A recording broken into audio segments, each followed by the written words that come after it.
The concepts like fairness, justice, trust, empathy, and impartiality are completely alien concepts to the Indian mind. They cannot differentiate between right and wrong. They simply can't differentiate between what is right and wrong. They do not have the concepts, the Western value concepts that you think are a part of the natural existence. They aren't. I have never met one Indian who is not constantly plagued by concerns stemming from lack of trust. He cannot trust his family, he cannot trust his friends, he cannot trust the institutions. So we often talk about how prosperity and education will actually benefit these poor countries. That's a myth. That's fallacious. It does not work, and I will expand on that. Thank you, Dr. Hope. Over the last 33 years since I first left India, I have traveled to almost 100 countries, and to many of them repeatedly. This, in my view, has given me a perspective on societies. India, which is what I'm here to talk about today, is the grandfather of the third world. The third world has 2 out of 3 human beings on the planet. 800 million people in India, which is equivalent to the combined population of North America and 27 nations of European Union, rely on free grains from the government. 1/3 of Indian children below the age of 5 are stunted.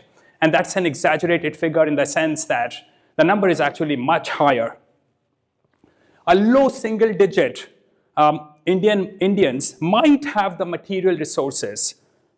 Even among them, I have never met one Indian who is not constantly plagued by concerns stemming from lack of trust.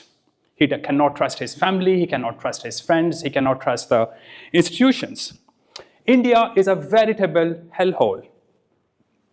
I will explain how Indian culture has become cancerous, warping and perverting everything that the West has provided it.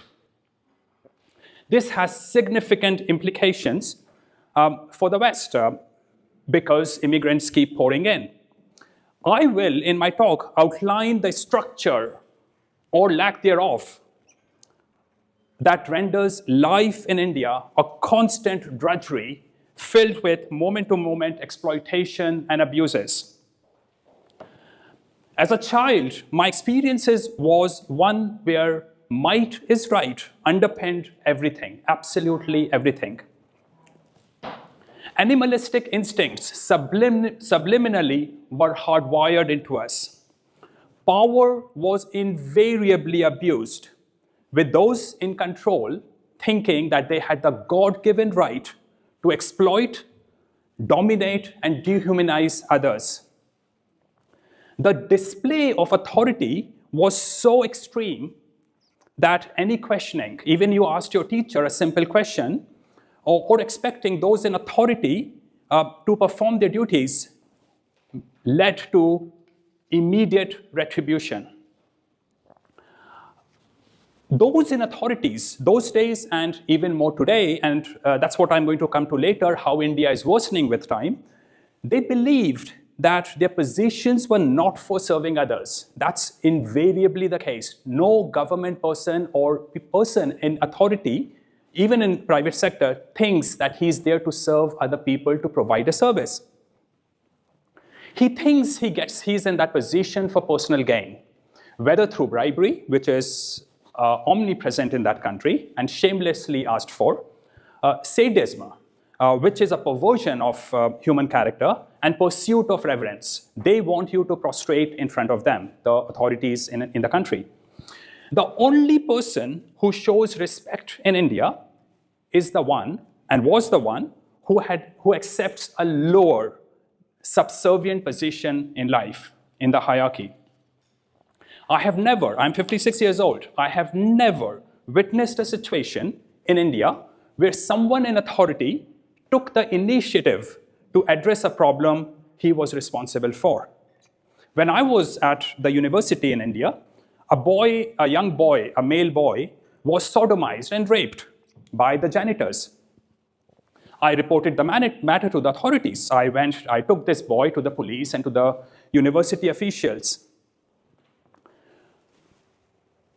No one, not one person, stepped forward to take an action. Something that was very straightforward, something that was within their powers to take actions on. In fact, the authorities and the fellow students threatened me with grave consequences if I pursued the matter further. Now, this is what confuses me even now. I understand it intellectually, but emotionally, I don't get it. It confuses me and frustrates me no end that in a situation I just described, where even if I were corrupt, I would actually find a soul-enriching experience by booking a culprit properly, because I knew I wouldn't be getting bribes, and I knew that there wouldn't be any connections involved. India operates on two fuels, corruption and connection. Why did they not book that case? Indian authorities would do absolutely nothing, not even lift a finger, unless there's a material reward, money or sex involved.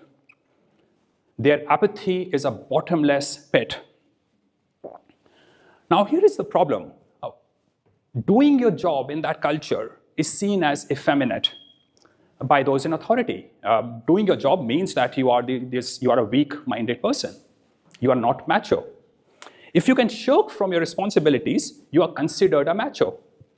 In that culture, there's no pride or honor in doing what is right. There's no concept of pride and honor in that society. But it goes a bit further, quite a bit further. If you call a plumber for repairs, he comes, he will see it beneath him to leave without creating a mess.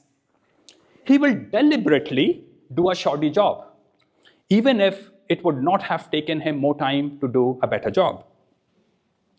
Why does this happen? A complex web of arrogance, egotism, servility, casteism, tribalism, sexism, rigid do's and don'ts, dogmas, and magical thinking drives what they do, leaving them emotionally constipated and incapable of making a rational or moral decision. Fairness. Now, these are all European concepts. You think that these are parts of firmament. They aren't. The concepts like fairness, justice, trust, empathy, and impartiality are completely alien concepts to the Indian mind. They cannot differentiate between right and wrong. They simply can't differentiate between what is right and wrong. They do not have the concepts, the Western value concepts that you think are a part of the natural existence. They aren't. Indians are indifferent even when there is no cost involved in doing the right thing, in delivering fairness or justice. I would go as far as by saying that if they could deliver fairness and justice without any personal cost, they would still prefer not to do it, because they see doing the right thing as a sign of weakness. I guess anyone who has been to India on a budget of less than $50 a day would recognize what I'm saying here. If you spend $500 a day, you will never understand India. We were, as growing up, indoctrinated to be submissive. The indoctrination is so profound that Indians address even those slightly above them in authority as sir. Their behavior tends to be servile, sycophantic, and ingratiating. And they call you sir even after they have moved through the Western countries for years, because that's how deep the hardwiring of submissiveness among Indians. But this, you should never ever take their calling you as sir as a sign of respect, because respect is another concept that is alien to Indians. When they call you sir, it reflects their view of you as a stronger person in the interaction, consistent with their mindset of might is right. They will demean you the moment you are in a weaker position. In this system, in the system of India, you are either higher or lower in the pecking order. You're either an abuser or the abused. Achieving equality is impossible in that society. Once a person has started living in that country for a while, he soon realizes from experience that saying please and thank you are signs of weaknesses and reserved for those who wish to demean themselves. Indians cannot maintain the institutions established by the British. These institutions have been completely hollowed out and corrupted. They have become predatory. The constitutions and laws hold no value in that country. The only forces driving these institutions are bribes and connections. You go in front of a judge and you bribe policemen and the bureaucrats in the court right in front of the judge. That's how openly bribe is conducted in that country. The higher you go, the only thing that changes is the quantum of bribes. If you go to the court, the level of bribe changes. That's the only thing that matters in that country. Street smarts, culturally, street smartness is highly valued in that country. Criminals who manage to evade justice are socially celebrated. People will, in social settings, praise those people who were criminal and evaded justice. A close relative of mine, brimming with pride, once told me that he would never pay the rent for the house he had rented. He declared that his dead body would leave the property, and that's what actually happened. Rationality is absent in that country.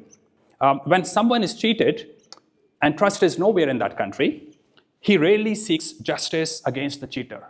Rarely. Instead, he rationalizes his cheating of others. Men abuse women, women abuse children, women are innocent in that country, women abuse children, children abuse animals.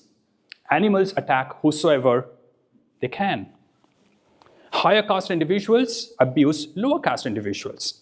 But then it's not a linear one-way higher caste to lower caste issue either, because lower caste people fight like hyenas to determine which of those lower caste groups is higher than the other lower caste group.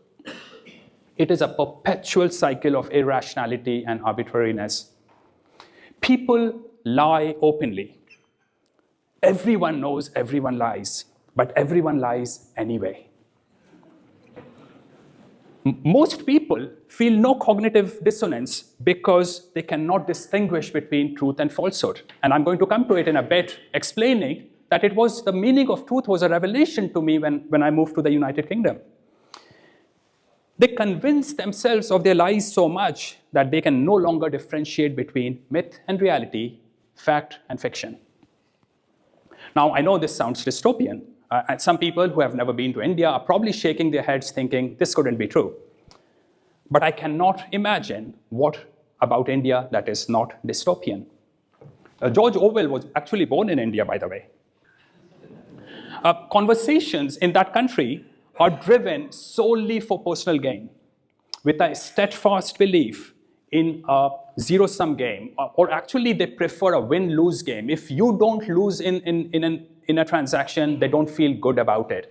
There is this strong element of sadism in the culture. Those who are closest to you will turn out to be your biggest enemies. Everyone in that country built solid, strong, high fences around his property. That is the first thing you do when you buy a property.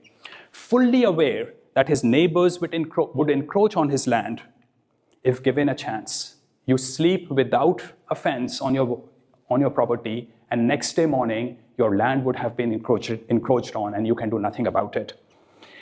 Once I started living in the United Kingdom, it took me years to comprehend why people in the West don't do the same thing. The concept of loyalty and honor are conspicuously absent in that country. Conversations revolve around backbiting, gossiping about friends, discussing celebrities, exchanging superstitions, and animosity towards other groups. Hindus hate Muslims. Muslims hate Hindus. Sikhs harbor huge animosity towards Hindus. These groups, however, within themselves fight all the time, leaving everyone atomized. Yet, it is the hatred for the other group that superficially unites them. When I first traveled to the United Kingdom, I was amused to find that animals weren't fearful of me or aggressive towards people. I was surprised that those in power did not expect servility or reverence. For years, and even today sometimes, I feel uneasy in a situation when I need someone to do his job and he does it. I feel as if I'm not doing my part of the transaction by offering him bribes. That's how you grow up in that society. I doubt if I connected the concept of truth and with the concept of loyalty and honor to their deeper meanings until I had lived in the United Kingdom for a year. It took a long time for me to start understanding the deeper meanings of these concepts. I was working in an office in Manchester, and during that time, someone told me not to exaggerate while promoting the organization, something I was responsible for during my summer days.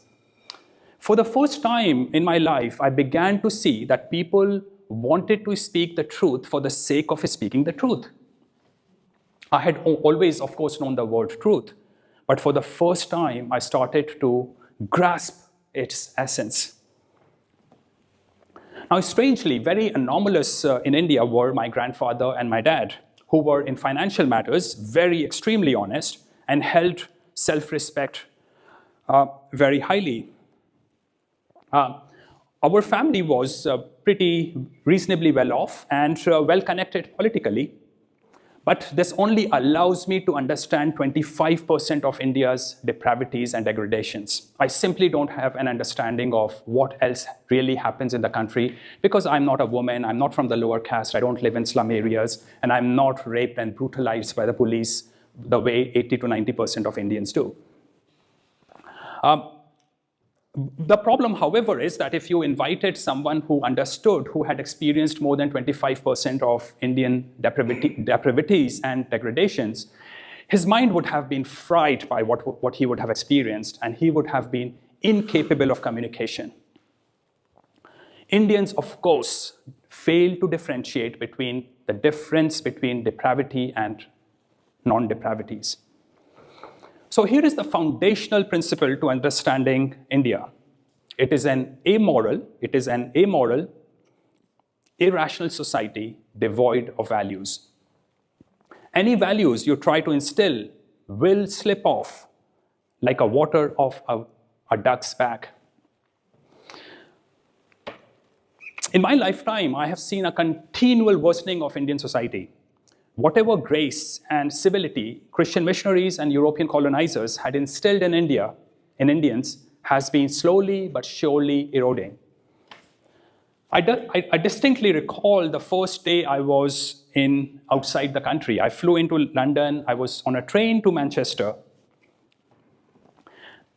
What I observed outside the train made me very gloomy.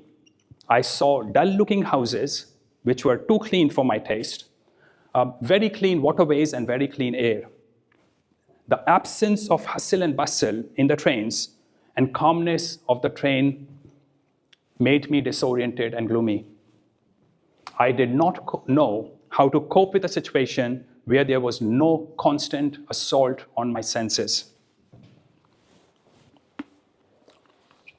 With time, in living in the West, I realized that for most immigrants, this situation of calmness, peace, lack of noise, lack of smell in the air leads to an existential crisis and a compulsive need to recreate India wherever they move to.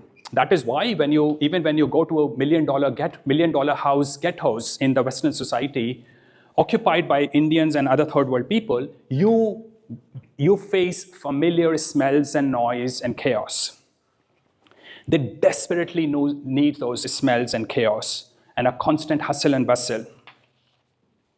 They create never-ending emotionalism, fruitless conflicts, and intellectual inbreeding in those ghettos in the Western society.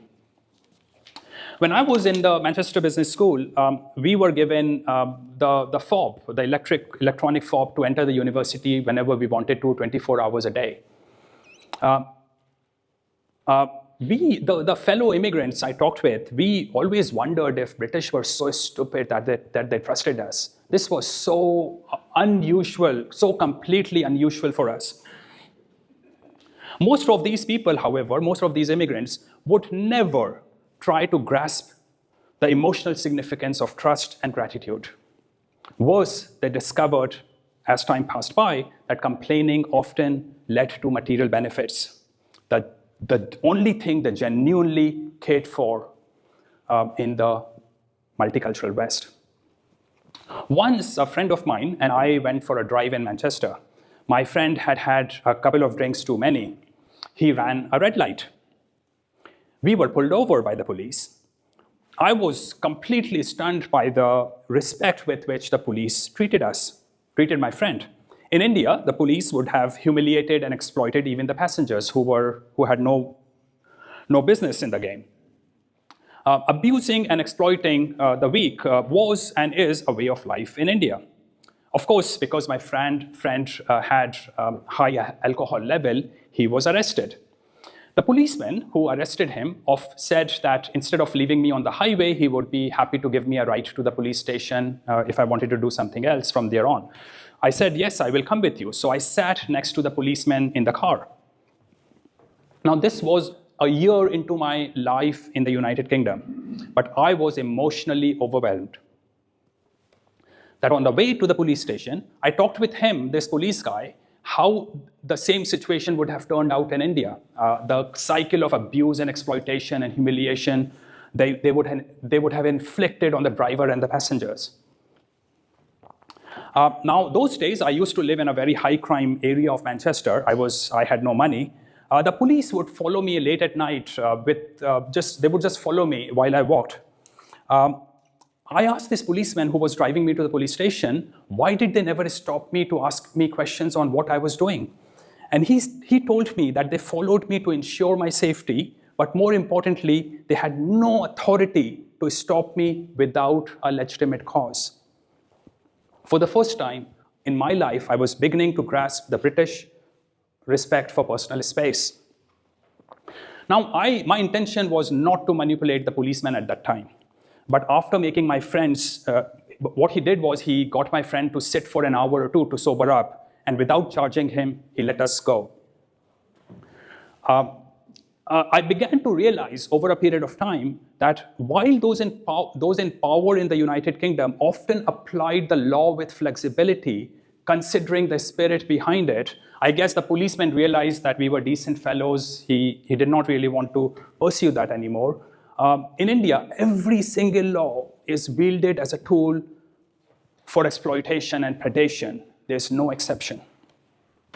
Now, I will soon elaborate on how the positive aspects that the West contributed to India have been all perverted. So we often talk about how prosperity and education will actually benefit these poor countries. That's a myth. That's fallacious. It does not work, and I will expand on that. But the problem is that how do you change the underpinning irrationality and amorality of those people? How do you remove the operating system of magical thinking and implant that mind with rational thinking? And because British are no longer in charge, the situation has continued to worsen.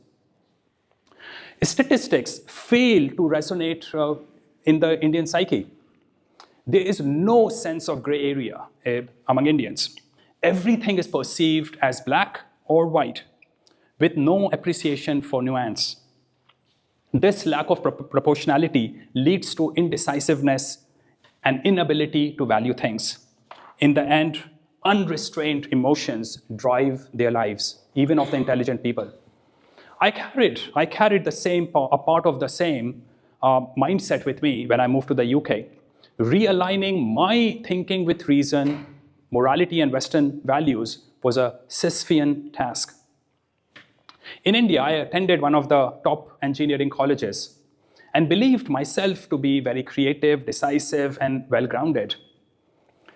But as I started witnessing social interactions in Manchester and behaviors of people in the United Kingdom, I started to realize that even a grocery shop operator had more confidence and was more decisive. I realized my mind was clouded with confused thinking, conflicting motivations which were implanted in me as growing up, and rules lacking a principled foundation. Now imagine working on that kind of mind. Imagine the layers and layers of confused worldviews, behavioral patterns, and dishonest scheming tendency your upbringing in India ingrains you in with. Despite my best intentions, shaking them off and rewiring my thinking took decades, not years, decades.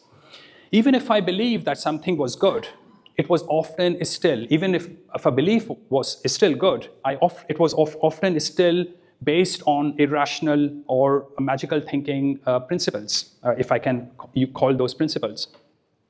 An erroneous belief I became aware of and tried to change clashed with other deeply ingrained beliefs and behavioral patterns. It was a Sisyphean task.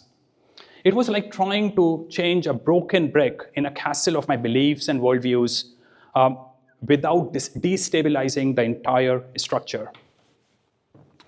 However, with time and consistent effort, I noticed that I started to sleep better and felt mentally freer despite facing severe financial crisis and often going hungry. My body started to change, and the mental cloud that had clogged my thoughts began to lift. A reassuring sense that those around me had my back was immensely helpful. Now remember, in India, your family and friends are your biggest enemies.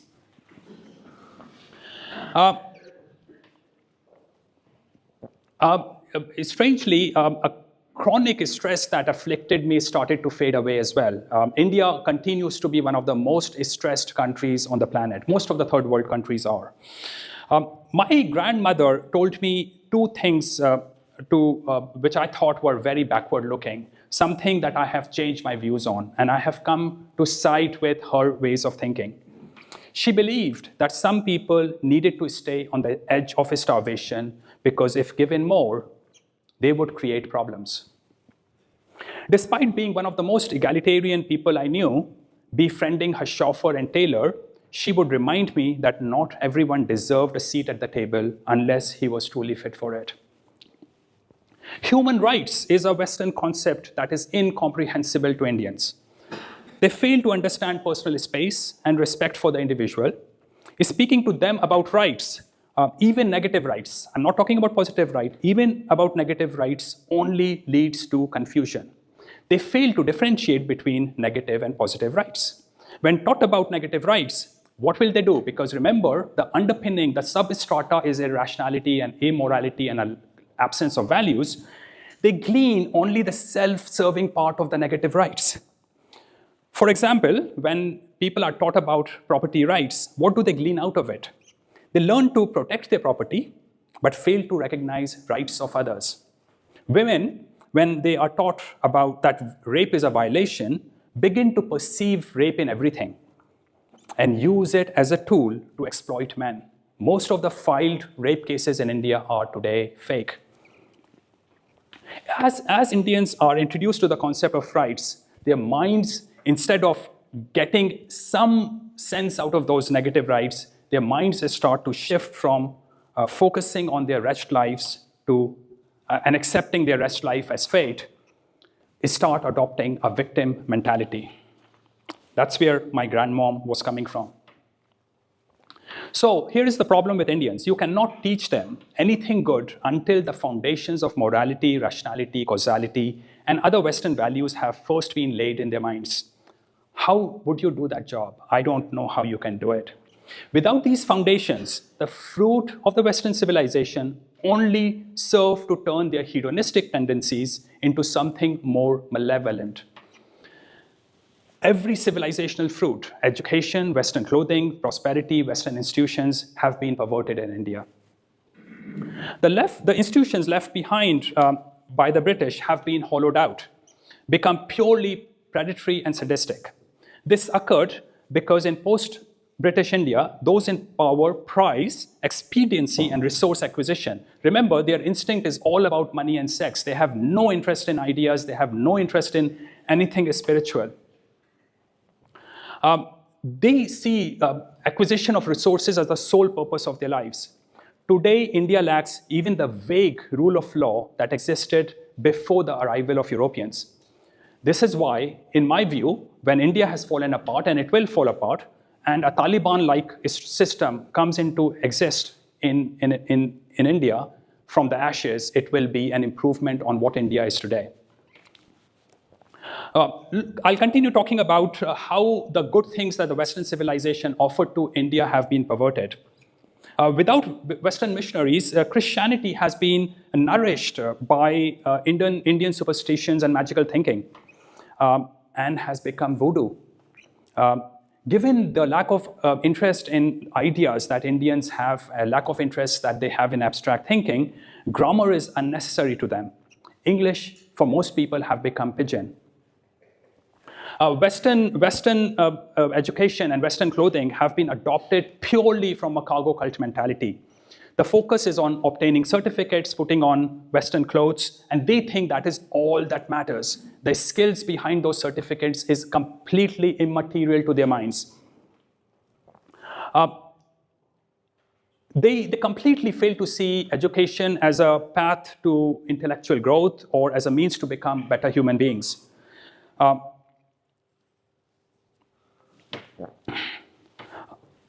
Now, what happens to education applied on a rational mind, which processes information through magical thinking? Education becomes burdensome. It burdens your mind, making educated Indians worse than their uneducated counterparts. They function as rigid cogs, not understanding the meaning and value of their actions. They are micro-compromises in a complex society, may be untraceable, but result in horrible outcomes. I worry about why those MAX 787 fell from the skies and why forest fires are so many these days. I wonder what happened, what is behind it. In economics, there's a concept called middle income trap. I prefer to call India's situation low income trap. It will stay here and it will get worse with time. Now let's talk about another Western concept, prosperity. Prosperity has not led to social peace. It hasn't become a platform for intellectual or spiritual growth in that country. Indians do not understand the concept of comforts either, so they cannot use their money for comforts. They build garish houses only to show off to other people and to control those weaker than them. Was the easy prosperity of recent decades, which is essentially a result of Western technological advancements, has disincentivized the pursuit of rationality and morality. So now Indians are actually becoming more irrational and more immoral because they just don't need to. The causality in their minds is functioning the other way. Social media serves as a platform for exchanging myths and superstitions. Today, India is more entrenched in magical thinking and superstitions than it ever was when I was a child. Now, again, another fruit of Western civilization was the institutions. Those Indians elevated to higher positions, become arrogant and sadistic. This behavior stems less from a desire to mask their incompetence and psychological weakness and more from a genuine belief that arrogance and sadism define power and class. Think about it. They think arrogance and being sadistic is being classy. Additionally, it serves as a mechanism to cope with deep-seated inferiority complex. I talked about the constant brutalizing of people who are weaker, who are in weaker position, and everyone is weaker at some point of time.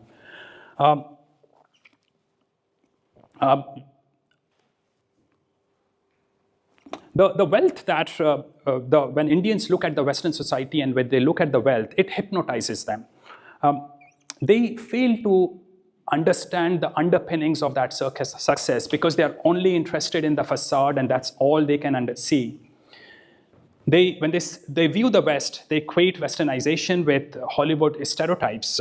Girls wearing short clothing, promiscuity, drinking and using drugs, flaunting wealth, and generally a hedonistic way of life. They see in their souls, they see what their souls want them to see. In Hollywood, India see a reflection of their pre-colonial, pre-Victorian moral, hedonic culture. So here is where I conclude my talk, and this is, the whole narrative was to come to this conclusion. And the basic issue with understanding the Indian mind is that it is irrational and amoral, and it does not hold any of the Western values like honor, loyalty, dear to itself. They don't understand the concept of truth. They view the universe as arbitrary and engage in magical thinking. They cannot think beyond. Now, this is where animalistic instincts operate. When you don't have civilizational values, animalistic instincts operate. They cannot think beyond sex and money. But this should be expected, and this is why I think that there's a problem with why things cannot change. This is what happens with a society with an IQ of 77. Low IQ people cannot hold any values in their psyche. Driven by animalistic instincts and expediency, they rationalize everything to serve their materialistic and self-serving purposes. Every Western value given to them has been caricaturized and corrupted to these ends, which is materialism. They have no interest in honor, faith, spirituality, loyalty, truth, or any of the Western values. They have no 10 commandments. Western people think that 10 commandments just exist in nature. They don't. Civilization does not exist in nature. They are so unaware of these values that they remain oblivious about these values, even if these values are forcefully presented to them. And there's nothing you can do about this except to understand how immigration from India and the rest of the third world will impact the West. Ladies and gentlemen, thank you very much.